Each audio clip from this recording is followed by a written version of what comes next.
The transport ships arrived on a Tuesday morning, casting long shadows across the Nevada desert where Earth's main receiving station stood. Commander Sarah Chen watched from the observation deck as 6 massive Valorian cargo vessels descended through the clouds. Their hulls gleamed silver in the sunlight, beautiful and pristine. What they carried inside was anything but. "Here comes our annual charity," muttered Marcus Webb standing beside her. He was her chief engineer, a thin man with permanently oil-stained hands and eyes that never stopped analyzing everything around him. Sarah said nothing. She just watched as the ships landed and their cargo doors opened. Robotic loaders began hauling out the contents. Twisted metal beams, cracked hull plating, burnt-out fusion cores that looked like they had been dead for decades, broken weapon arrays with their barrels melted, navigation computers with shattered screens. All of it was junk. All of it was trash from a dozen different alien species. Ambassador Thexnor materialized beside them. He was Valorian, tall and blue-skinned with 4 arms that moved in ways that always made Sarah uncomfortable. His translator device crackled as he spoke. "Humanity should be grateful," Thexnor said. His voice carried that particular tone of condescension that Sarah had learned to recognize over the past 15 years. "The Galactic Council has once again provided your species with technological aid appropriate to your current development level." Sarah turned to face him. "You mean garbage?" "I mean components," Thexnor corrected smoothly. "Decommissioned, yes, but functional enough for a species that only achieved faster than light travel 20 years ago. The Council is generous to share even this much." Marcus leaned forward. "This is from 6 different species. Kryn, Valorian, Talaxian, Photak, Drexel, and something I do not recognize." "Observant," Thexnor said. "When we decommission our warships, we salvage what has value and dispose of the rest. Earth receives the disposed materials. You should be able to build several adequate patrol craft from this shipment." "Several patrol craft," Sarah repeated. She looked back at the growing mountain of scrap metal outside. "From 6 advanced species worth of military surplus." "Precisely." Thexnor smiled, showing too many teeth. "In another century or 2, perhaps humanity will be ready for actual Council-grade equipment. Until then, make good use of what you have been given." He walked away, his forearms swinging in that unsettling rhythm. Sarah watched him go, her jaw tight. "I hate him," Marcus said quietly. "I know. No, I mean I really hate him. 5 years ago, when the colony on Titan was attacked by raiders, we called for help. The Valorian peacekeepers were 2 hours away. You know what they did?" Sarah knew. Everyone knew. They said it was not their jurisdiction. 1,800 people died while they sat in orbit and watched. Marcus's hands clenched into fists. "And now they drop their trash on our planet and call it charity." They stood in silence for a moment. Outside, the pile of scrap metal grew larger. It looked like a metallic mountain now, gleaming in the afternoon sun. Completely worthless, completely useless, or was it? Sarah felt something shift in her mind, an idea, a crazy, impossible, probably stupid idea. She turned to Marcus. "How many species did you say this came from?" 6, maybe 7 if I am wrong about one of the drive cores. "And each species has different technology, different approaches to shields, weapons, power systems, all of it." "Right." Marcus looked confused. So the Valorians think we are too primitive to do anything meaningful with this. They gave us parts that do not work together because they assume we cannot make them work together. We cannot. Kryn energy shields use biometric interfaces. Valorian weapons need plasma feeds that Talaxian power cores cannot provide.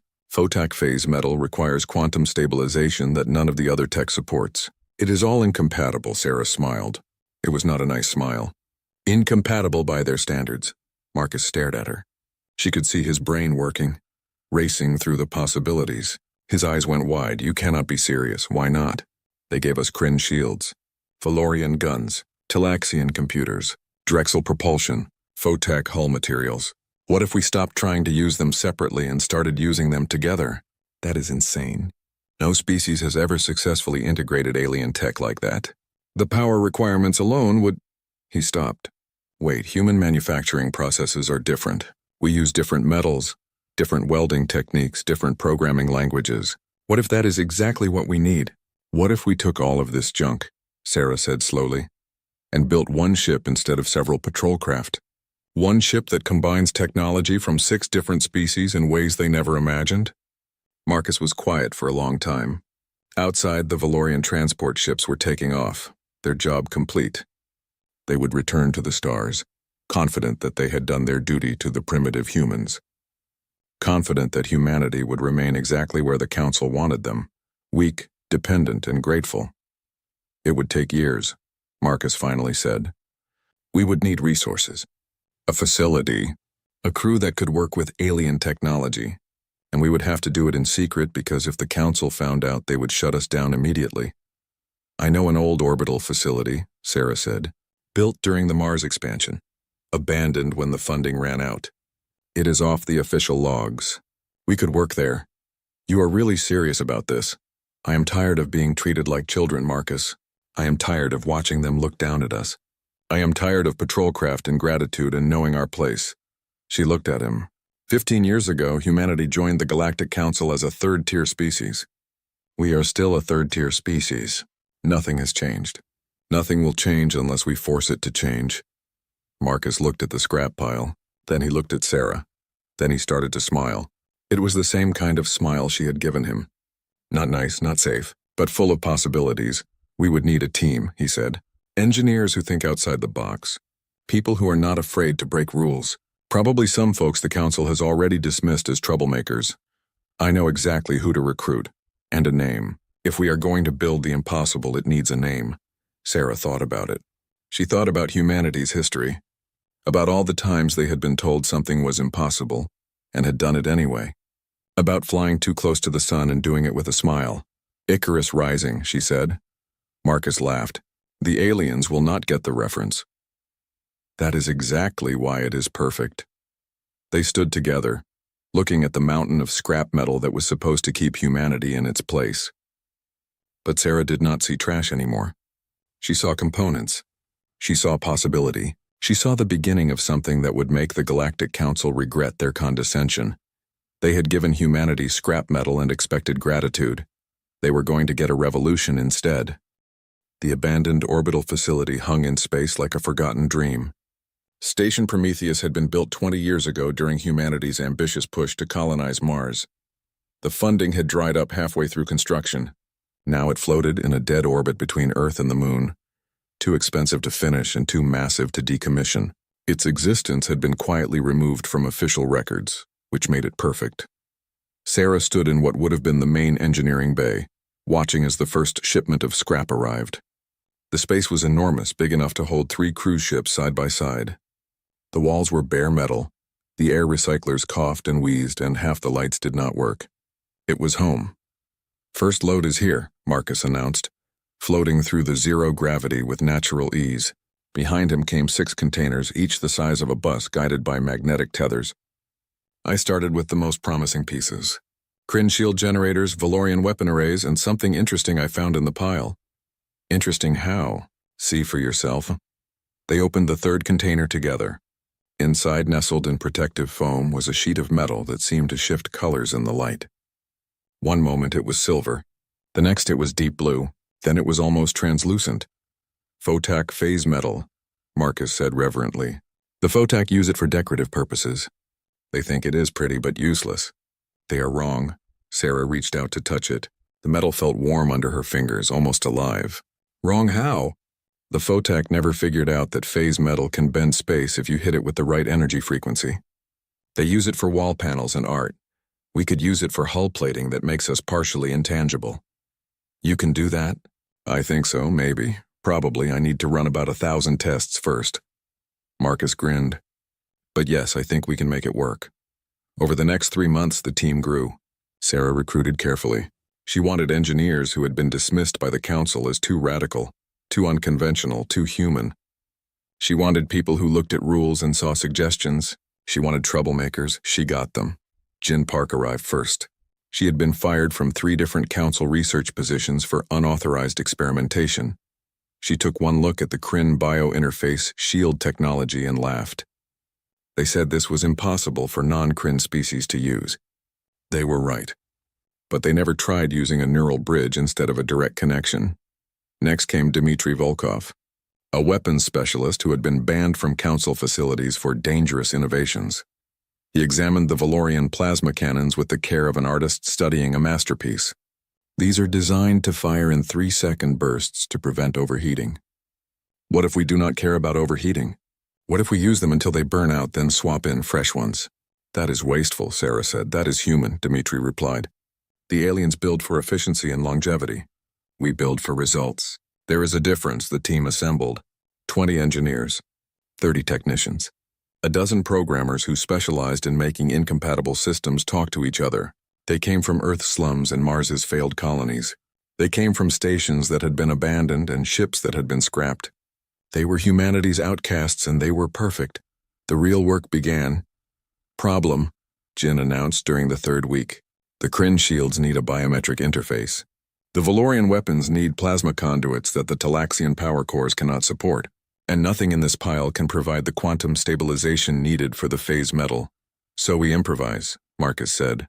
He had been awake for 36 hours straight, living on coffee and determination. Human neural interfaces are different from Kryn biology. Let us use that. We design a bridge system that translates human brain patterns into something the Kryn tech can understand. That has never been done.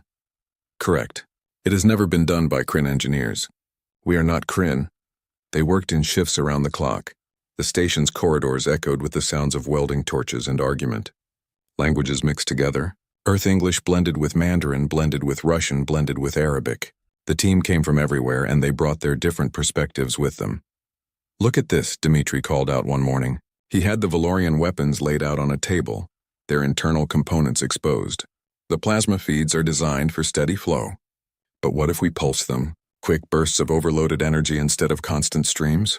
The weapons would burn out in minutes, Jin said. Yes, but for those minutes they would hit 3 times harder than any Council warship could manage. Dmitri smiled. And we have extras. The breakthroughs came slowly, then all at once. A programmer named Hassan figured out how to write bridge code between 7 different alien programming languages. A material specialist named Chen discovered that human steel alloys could be welded to photac phase metal using a technique no alien species had ever tried. A power systems engineer named Rodriguez found a way to overclock the fusion reactors far beyond their rated capacity. This is not safe, Rodriguez admitted, showing Sarah the power flow diagrams. The aliens designed their reactors to run at 60% capacity maximum. It gives them a huge safety margin, but humans have different risk tolerance. What if we run them at 95%? What happens at 95%? Either we get 50% more power output or the reactor goes critical and we all die. Sarah looked at the numbers. And at what percentage can you guarantee safety? Guarantee? Maybe 40%. But that is boring. Rodriguez shrugged. I did not leave Earth to be boring. 6 months in, they had the basic frame. It did not look like any ship humanity had ever built. It did not look like any ship the Council had ever built either. The hull was photac phase metal, shimmering and strange. The interior was a maze of incompatible technologies forced to work together through human ingenuity and stubbornness. The power cores hummed with barely contained energy. The weapons arrays looked like they had been designed by someone having a fever dream. It was beautiful. We need to test the power systems, Marcus said. They had gathered in the main control room, such as it was. Monitors covered every wall, each one showing different ship systems. Most of the readouts were in alien languages that the team had learned to read through necessity. Do it, Sarah ordered. The lights dimmed as power flowed through the ship for the first time. For a moment, everything held steady. The fusion cores spun up. The plasma conduits glowed. The phase metal hull began to shimmer with internal light. Then everything exploded. Not literally. But every system went haywire at once. The shields activated and deactivated randomly. The weapons charged without being told to. The navigation computer started calculating jump coordinates to random points in space. Alarms screamed in 6 different alien languages. The whole ship convulsed like a living thing in pain. Shut it down, Sarah yelled. I am trying. Marcus had both hands on the control panel, frantically typing override codes. The systems are not responding. They are fighting each other for control. Fighting each other? The Kryn tech thinks it is in charge. The Valorian systems disagree. The Talaxian computer is trying to arbitrate but using the wrong protocols. They are all trying to run the ship their own way. It took 20 minutes to shut everything down. When the last system finally went dark, the entire crew stood in shocked silence. 6 months of work. Thousands of hours of engineering. All of it useless if the technologies could not cooperate. This will not work, Jin said quietly. No, Marcus said slowly. Not like this. But what if we stop trying to make them cooperate? What do you mean? The aliens build integrated systems. Everything works together smoothly because everything is designed to work together. We cannot do that. We have 7 different species worth of technology, all of it incompatible. What if we embrace that? You are not making sense. Marcus turned to face them, and his eyes were wild with inspiration. What if we design an AI that can manage controlled chaos? Instead of making the systems work together, we let them fight and use an AI to balance the fighting. Quick adjustments, constant monitoring, using the conflicts between systems as a feature instead of a bug. Sarah understood immediately. We need Dr. Yuki Tanaka. Who? Best AI specialist humanity has produced. Also completely insane. The council banned her work because her adaptive learning systems were too unpredictable. Sarah smiled. Perfect for us. They brought Yuki up on the next shuttle. She was a small woman with gray streaked hair and eyes that saw patterns no one else could perceive. She took one look at their setup and laughed. You have built a nightmare, she said. I love it. Can you make it work? Can I make incompatible alien technologies cooperate through an adaptive AI managing their mutual hostility? Yuki considered. No, but I can make something better. I can make an AI that turns their fighting into a weapon. This ship will not think like a council vessel. It will think like a human. Improvise, adapt, overcome, turn every weakness into a strength. How long will that take? Give me 3 months. She took 4, but it was worth it. When they powered up the ship the second time, the chaos was still there. But now it was controlled. The AI danced between systems, balancing power flows, directing conflicts, turning the ship's fundamental instability into something that looked almost like grace. The ship lived. They called it Icarus Rising, and it was ready to fly. The ship hung in the construction bay like a metallic predator. After 9 months of work, Icarus Rising had a shape now. Not sleek like Valorian cruisers. Not organic like Kryn bioships. It looked like what it was, a fusion of 6 different species technology forced into an ungainly whole. The hull plates did not quite match. The weapon arrays jutted out at odd angles. The engine nacelles were different sizes. It was the most beautiful thing Sarah had ever seen. Final hull integrity check complete, Marcus reported from his station. The engineering bay had grown crowded with monitors and equipment. Phase metal plating is holding steady. The quantum fluctuations are within acceptable ranges. Acceptable by whose standards? Sarah asked. Ours. By council standards, we are operating at impossible levels. The phase metal is maintaining a coherence that Photak engineers said could not be achieved outside laboratory conditions. Jin floated past, guiding a bundle of bioneural cables. The shield interface is ready for integration. I have adapted the Kryn biometric system to accept human neural patterns. It should work, probably. Probably. Science is not about certainty, Commander. It is about educated guesses and seeing what explodes. The work continued. Every day brought new challenges. The Talaxian navigation computer kept trying to calculate jumps using outdated star charts. The Valorian weapons required cooling systems that did not exist in the original designs. The Drexel propulsion units vibrated at frequencies that threatened to shake the ship apart. They solved each problem the human way. With improvisation, duct tape, and sheer stubbornness, then came the inspection. Commander Chen, this is ground control. The communication crackled to life one morning. Be advised, Galactic Inspector Xyloth will be arriving at your location in 6 hours for a routine facility check. Sarah's blood went cold. Say again. Inspector Xyloth. Standard audit of human space facilities. You are required to provide full access and cooperation. Marcus appeared at her shoulder. We cannot let him see the ship. I know. 6 hours is not enough time to move it. Even if we could, there is nowhere to hide something this size. I know that too. They had prepared for this scenario, but preparation was different from execution. Yuki activated the holographic projectors they had installed throughout the facility. Icarus Rising disappeared, replaced by the images of 3 standard human corvettes in various stages of construction. The corvettes were fake, generated by Yuki's AI, but they looked real enough on sensors. Will it fool him? Sarah asked. Depends on how closely he looks, Yuki replied. The holograms will show up on basic scans, but if he uses deep penetration sensors or comes in for a visual inspection, We are in trouble. The next 6 hours were spent in controlled panic. They cleared away any components that did not match the fake corvettes. They programmed false readouts into all the monitors. They hid anything that looked too advanced or too alien. The entire crew moved with practiced efficiency, but Sarah could see the tension in every face. Inspector Zyloth arrived exactly on time. His shuttle docked with the station, and he emerged with the air of someone performing a tedious duty. He was Kethrian, which meant he looked vaguely reptilian, with scales that changed color based on his mood. Right now they were aboard gray-green. "Commander Chen," he said, his translator rendering his hissing speech into flat English. "I am here to verify that humanity's space facilities are being used appropriately and safely." "Of course, Inspector," Sarah said, forcing herself to smile.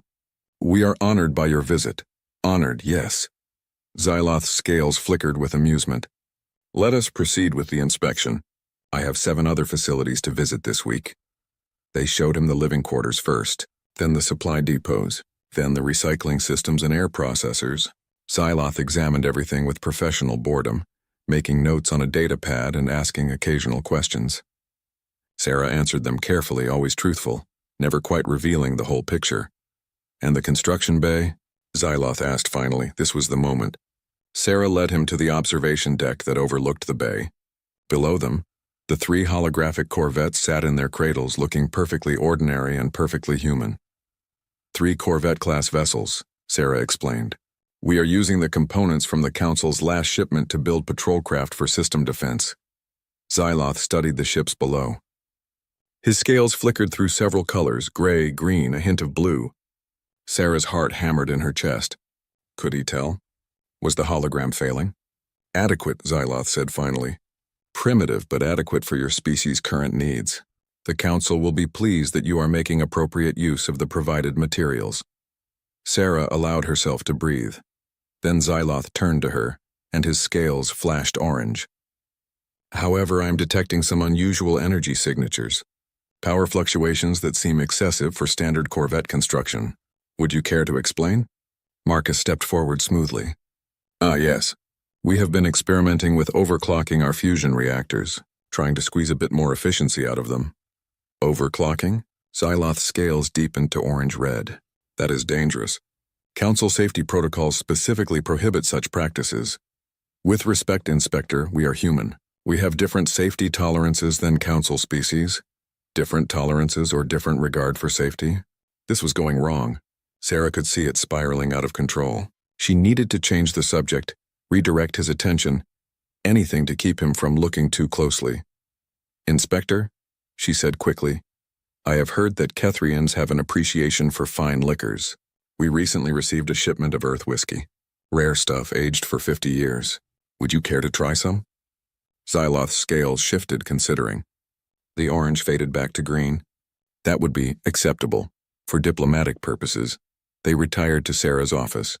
She poured the whiskey, it really was 50 years old, saved for special occasions, and watched as Zyloth took a cautious sip.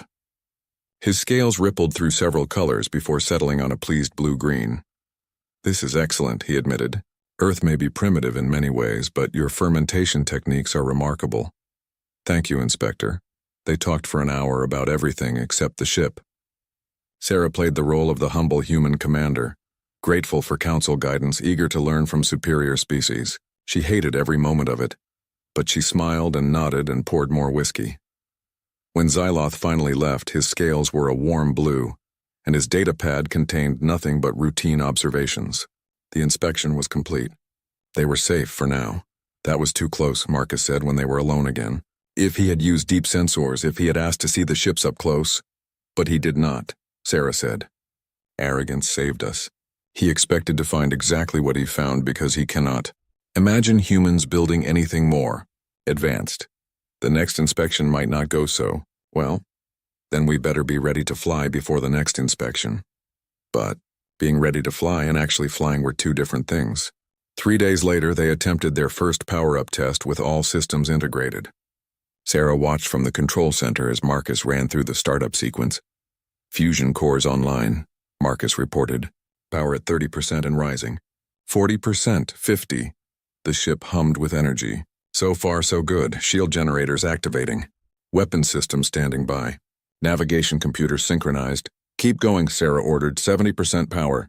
Phase metal hull beginning quantum stabilization. 80%, 90.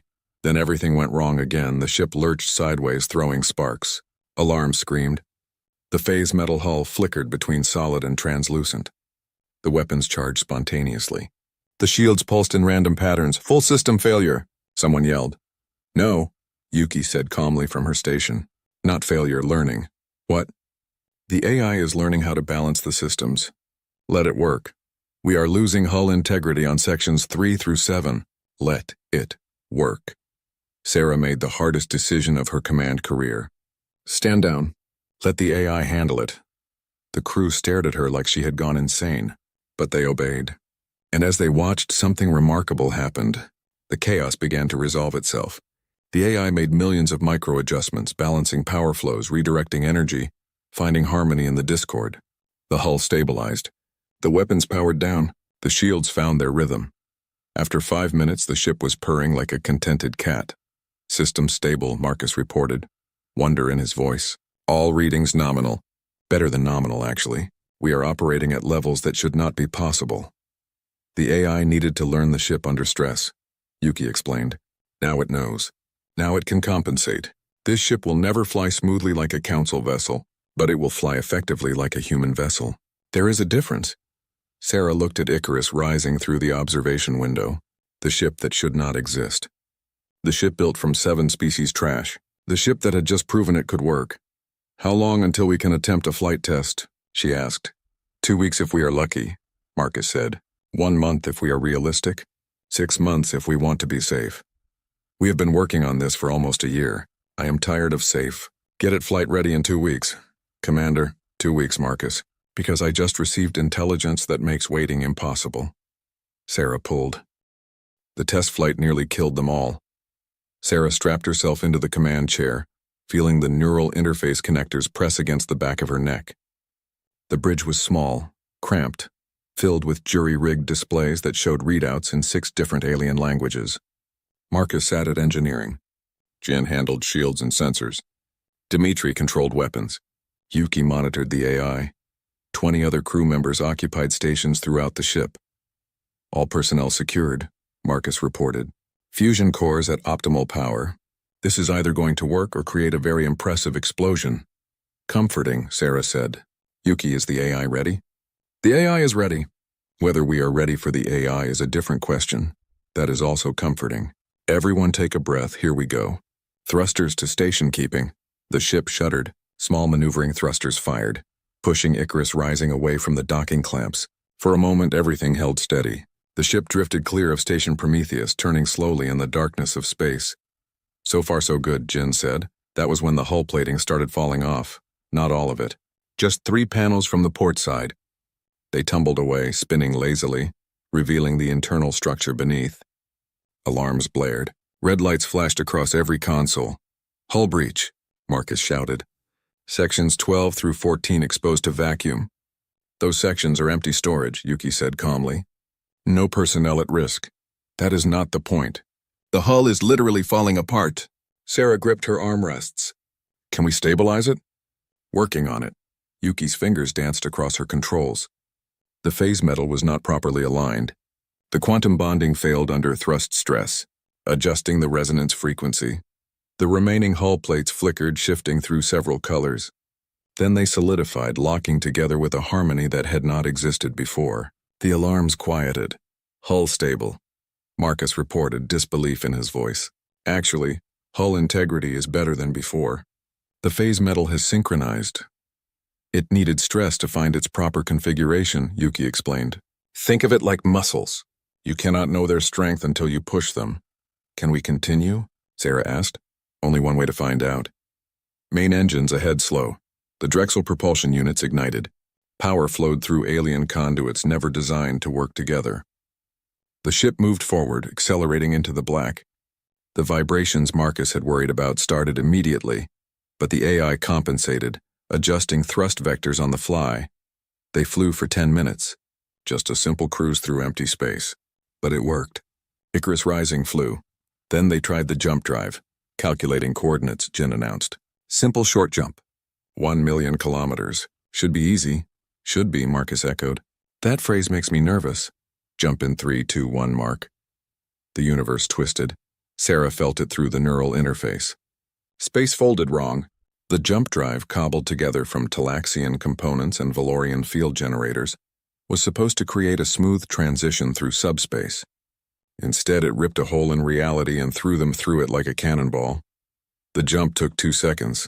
It felt like hours. When normal space reasserted itself, every crew member was screaming. What was that? Dmitri gasped. That was our jump drive working exactly as poorly as I expected, Marcus said. The Talaxian and Valorian components are fighting each other. The transition was violent but effective. We traveled the distance successfully. Can you smooth it out? Not without rebuilding the entire system. Which we do not have time for. So every jump will feel like being shot from a cannon through broken glass? Essentially, yes. Sarah wiped sweat from her forehead. Add it to the list of problems we will fix later. Right now we need to test weapons and shields. Dmitri, target that piece of debris at coordinates 227. A chunk of old satellite wreckage drifted in their path. Dmitri locked weapons onto it. Valorian plasma cannons ready. Firing in 3, 2, 1. The ship shuddered as twin plasma bolts erupted from the forward arrays. They were supposed to be steady streams. Instead, they came out as violent pulses, overcharged and unstable. They hit the debris and vaporized it completely, along with several other pieces of wreckage that happened to be nearby. Well, Dmitri said into the stunned silence. That worked. That was 3 times the power output of a standard Council plasma weapon, Marcus said, studying the readings. But we burned out the primary capacitors. We only have 6 shots before we need to swap in fresh components. 6 extremely powerful shots, Dmitri corrected. That is enough to ruin anyone's day. They tested the shields next. Jin activated the Kryn bio-interface system, routing the controls through the human-compatible neural bridge she had designed. The shield snapped into place around the ship, shimmering in blue. Standard Kryn shields, Jin explained. Now watch this. She pushed power through the system, overcharging it beyond safety limits. The shields pulsed, changing color from blue to green to gold. They thickened, solidified, became something more than standard defensive screens. Adaptive shielding, Jin said with satisfaction. The AI is modulating the frequency in real time. We can shift our defensive spectrum to counter whatever is shooting at us. 1 second we are strong against plasma, the next against kinetic weapons, the next against particle beams. No Council ship can do that, because it is incredibly dangerous, Marcus pointed out. If the AI makes a wrong calculation, the shields collapse completely. Then we better trust the AI, spoken like someone who has never been in combat. But Sarah was not listening. She was feeling the ship through the neural interface, feeling how all the broken, incompatible pieces were working together. Despite their fundamental conflicts, the ship should not function. By every law of engineering and physics, it should tear itself apart. But Yuki's AI was the glue, the translator, the conductor of this chaotic orchestra. Commander, Yuki said quietly, I need to tell you something about the neural interface. What about it? The phase metal needs organic input to stabilize properly. The AI can manage most systems, but the phase metal responds to direct biological thought patterns, specifically human thought patterns, meaning someone needs to be neurally linked to the ship during combat. And not just linked. Fully integrated. They will need to think at the ship's speed, process information faster than any human should be able to. It will be overwhelming, possibly dangerous, Sarah understood. You are saying the ship needs a pilot, not a pilot. A partner? Someone who can merge with the systems and guide the chaos. Yuki met her eyes. It should be you. You are the commander. You understand the ship better than anyone except Marcus, and Marcus needs to be free to handle engineering emergencies. What are the risks? Neural burn, sensory overload, possible permanent damage if you stay connected too long. The human brain is not designed to process information at the speed the ship operates. Sarah thought about Arcturus 6. About 12,000 people waiting for rescue that would not come in time. About the Council fleet that was 3 days away. About humanity's place in the galaxy and whether it would ever change. Show me how to link in, she said. The next 5 days were brutal. Sarah spent every waking hour in the neural interface learning to think at machine speed. At first it was agony. Information flooded her mind faster than she could process it. Ship systems, power flows, structural stress points, everything at once in a cascade that threatened to drown her consciousness. But humans adapt. That is what they do. That is what makes them dangerous. By the third day, she could manage basic functions without thinking. By the fifth day, she and the ship were moving as one. She thought about shields, and they adjusted. She considered weapons, and they charged. She wondered about propulsion, and the engines responded before she finished the thought. "You are getting too good at that," Marcus said, watching her from engineering. "It is unsettling." "How so?" "You're not moving like a person anymore. You are moving like the ship itself. Your timing, your reactions, even the way you breathe. You are synchronized with alien systems that should be killing you. Is that a problem? I do not know yet. Ask me after the first real battle." The intelligence came through on the sixth day. The Kryn swarm had accelerated their attack schedule. They would reach Arcturus 6 in 8 hours. The colony had maybe 10 hours before total annihilation. The Council fleet was still 2 days out. Sarah called the crew to the bridge. "This is it. This is what we built this ship for. Not for tests, not for approval, for this. 12,000 people are going to die unless we do something impossible. The ship is not ready," Marcus said. "We have not completed half the safety checks. The weapons are unstable. The jump drive is violent.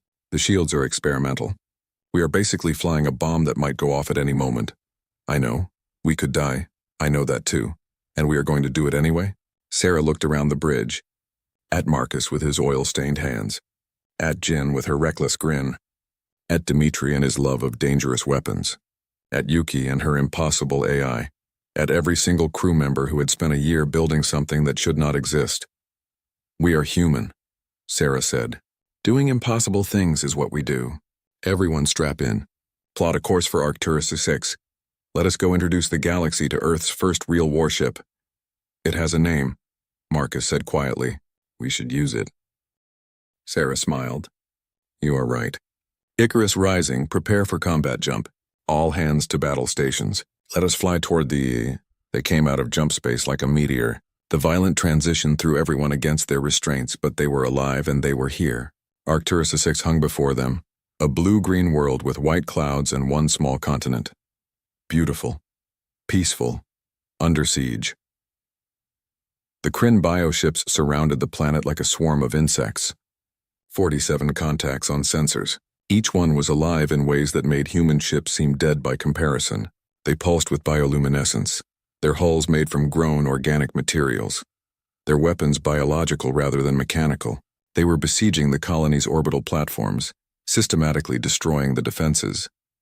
"They have not noticed us yet," Jin reported from sensors. "They are focused on the colony. Good. Gives us time to think." Sarah was fully connected to the neural interface now, feeling the ship around her like a second skin. Every system, every weapon, every strength and weakness. "Tactical analysis? 47 Kryn vessels," Dimitri said, ranging from cruiser class to destroyer class. They use acid-based weapons and biological boarding pods. Their hulls regenerate damage over time. Standard Council tactics are to wear them down slowly while avoiding direct engagement. We do not have time for standard tactics. And we have exactly one ship.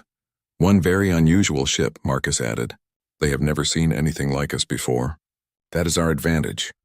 Sarah thought about it through the neural link, processing possibilities at machine speed. The Kryn swarm operated on hive logic.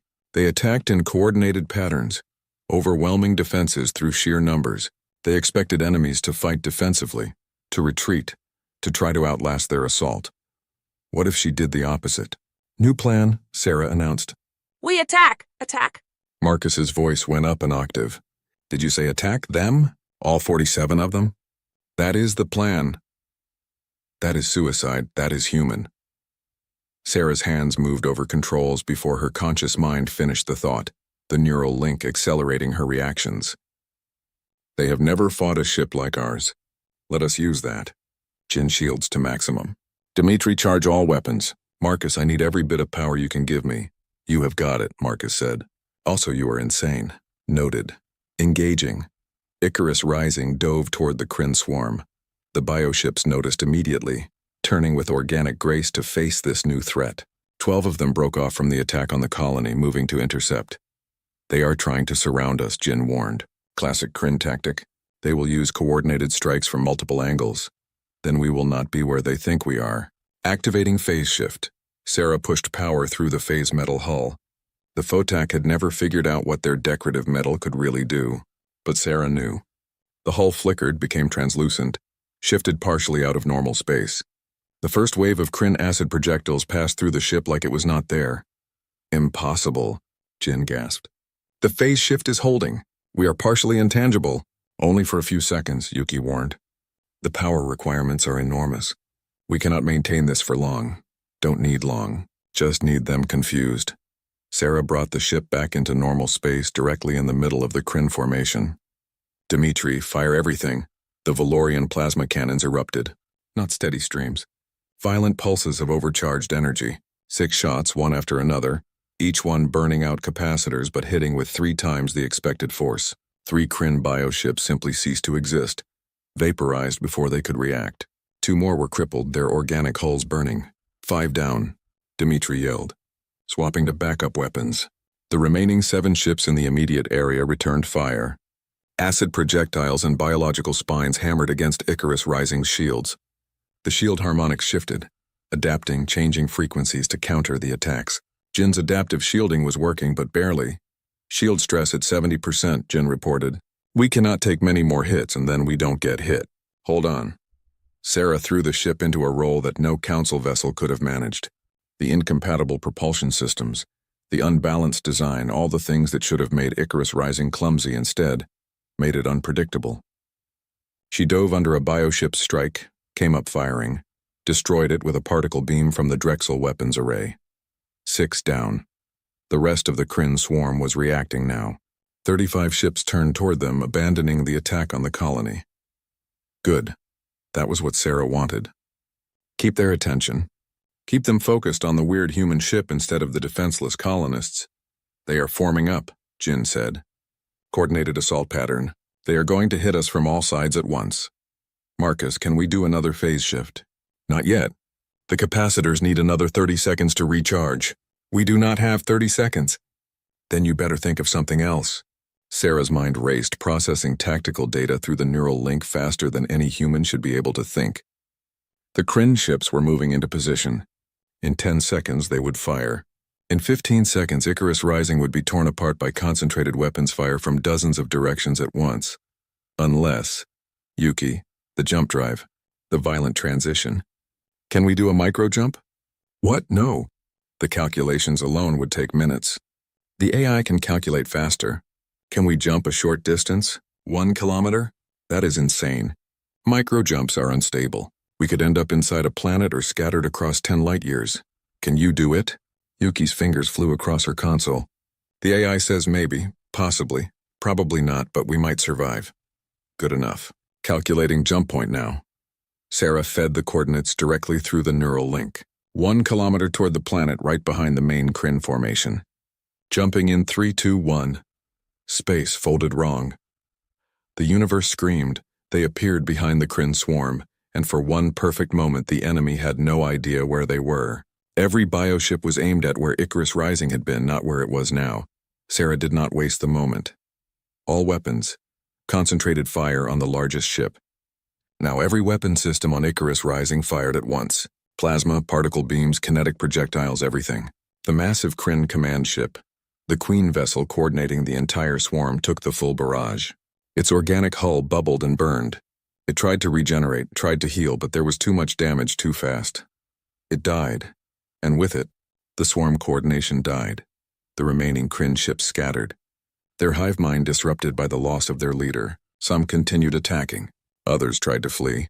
The organized assault became chaos, target of opportunity. Dmitri called out, already swinging weapons toward another ship. They are confused. We can take more of them. They did. Sarah flew the ship on instinct and neural impulse faster than conscious thought, phase shifting to avoid attacks, micro-jumping to impossible positions, overcharging weapons beyond safety limits. The tactics made no sense by council standards. They were aggressive, risky, fundamentally unsound. They were human. 8 more Kryn ships died before Sarah realized they were winning.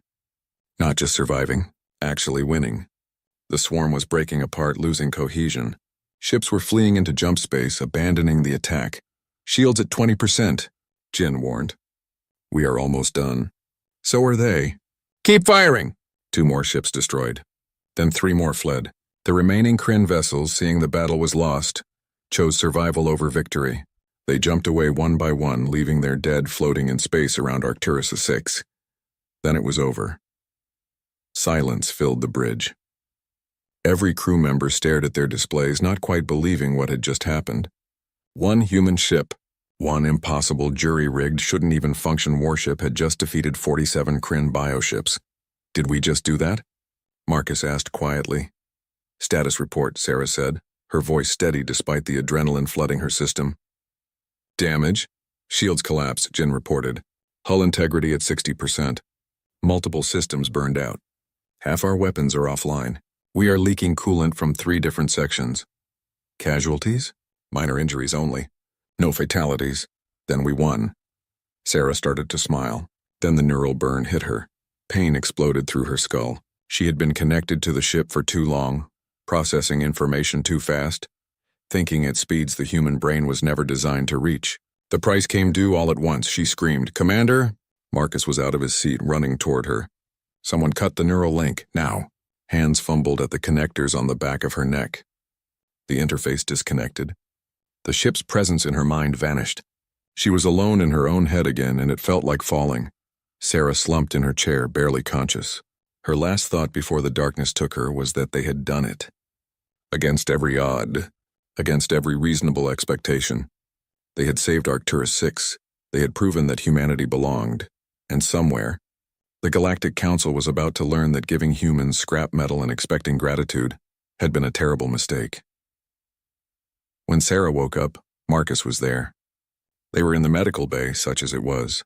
A cramped room with human and alien medical equipment mixed together in another impossible combination. How long? She asked. 6 hours. The doctors say you should be fine. Neural burn, but no permanent damage. Marcus smiled. You scared us. Sorry, how is the ship? Dead in space. Every major system needs repair or replacement. We are... The summons came 3 days later. Commander Sarah Chen and the entire crew of Icarus Rising were to appear before the Galactic Council immediately to answer for their actions at Arcturus 6. The wording was careful. Not a request, not an invitation, a command. Sarah read the message twice, then showed it to Marcus. They were still on the damaged ship, making repairs where they could, waiting for the inevitable reckoning. They are going to shut us down, Marcus said. They have to. We just proved that humans can take their technology and make it better. Every species on the Council is going to be terrified. Good. Fear means respect. Fear means danger. They might decide we are too threatening to allow to continue. Sarah looked around the medical bay, at the mixture of human and alien technology that was keeping them alive, at the ship that should not exist, at the proof that humanity did not need the Council's permission to be great. Then we give them a choice, she said. Acknowledge us as equals or watch as we make them irrelevant. The Council chamber was enormous, built to accommodate representatives from 50 different species. It hung in neutral space, a station so large it had its own gravity and weather systems. Sarah and her senior crew, Marcus, Jin, Dimitri, and Yuki walked through corridors lined with artwork from 100 worlds toward the central hearing room. Ambassador Thexnor was waiting outside the chamber. His forearms were folded in a posture Sarah had learned meant disapproval. His expression was carefully neutral, but his eyes burned with anger. Commander Chen, he said, you have caused quite a disturbance. We saved 12,000 lives, Sarah replied. I would do it again. You revealed unauthorized military technology. You deployed an unregistered warship. You engaged in combat operations without Council approval. Any one of these violations could result in humanity's expulsion from the Council. And yet here we are, being summoned rather than arrested. That tells me the Council is conflicted. Thexanor's expression flickered. The Council is many things, Commander. Conflicted is one of them. Angry is another. You have disrupted a balance that has existed for centuries. There will be consequences. I look forward to them. The chamber doors opened. Inside, 50 species waited in a circular arrangement, each delegation seated in their designated area. The lighting was calculated to be comfortable for every species' visual spectrum. The air was carefully balanced for every type of respiratory system. Everything about the space said power, permanence, tradition. Sarah walked to the center of the circle and waited. The High Arbiter, a Talaxian with blue crystalline skin, spoke first. Her voice was amplified through the chamber's translation system. Commander Sarah Chen of Earth, you stand before the Galactic Council to answer for recent unauthorized actions. How do you plead? Guilty, Sarah said simply. We built an unauthorized warship. We deployed it without permission. We engaged in combat to save lives. I am guilty of all of it, and I would do it again. Murmurs rippled through the assembled delegates. The High Arbiter's crystalline face shifted colors, showing surprise. You admit your violations freely? I do. Because they were not violations of any law that matters. The real law is this. When innocent people need help, you help them. Everything else is politics. You are human, Thexnor said from his delegation's position. You do not understand galactic politics. The Council provides aid and technology to developing species according to carefully calculated schedules. These schedules exist for good reasons, to prevent dangerous technologies from falling into unprepared hands. To maintain stability, to ensure peace, to maintain control, Sarah countered, to keep species like mine dependent and grateful, to make sure no one threatens the established order. She turned slowly, addressing the entire chamber. 15 years ago, humanity joined the Galactic Council as a third-tier species. We are still a third-tier species. Nothing has changed. We are given scraps and told to be thankful. When we need help, we are told it is not your jurisdiction. But when we prove we can help ourselves, suddenly there are rules we violated. You endangered yourselves, a Kethrian delegate said. The technology you deployed was unstable, dangerous, untested. It saved 12,000 lives, Marcus spoke up. That is pretty good testing. You built a weapon from components of 6 different species, another delegate said. This one was photac, shimmering and translucent. No species has successfully integrated multiple alien technologies at that level. It should have been impossible. Should have been, Yuki agreed, by your engineering standards. But human engineering is different. We do not wait for permission. We do not follow the rules that say things are impossible. We improvise, we adapt, we overcome. You took photac phase metal, the photac delegate continued, and used it in ways we never imagined. You discovered capabilities in our own technology that we did not know existed. That is because you used it for decoration, Jin said. You saw pretty metal and never looked deeper. We saw potential and asked what if. That is the difference between species that follow rules and species that make new ones. The High Arbiter raised one crystalline hand for silence. The question before this council is not whether humans are clever. We acknowledge your resourcefulness.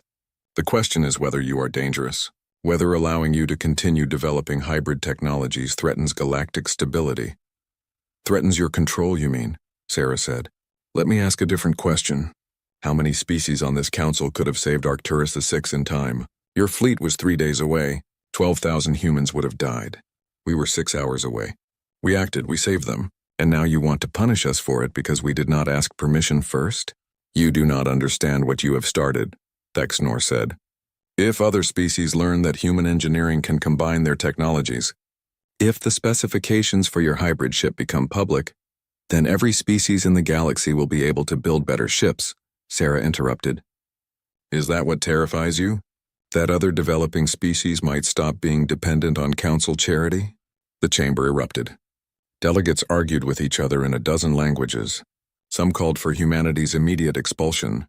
Others defended their actions. The neat political balance that had existed for centuries was cracking, and everyone could feel it.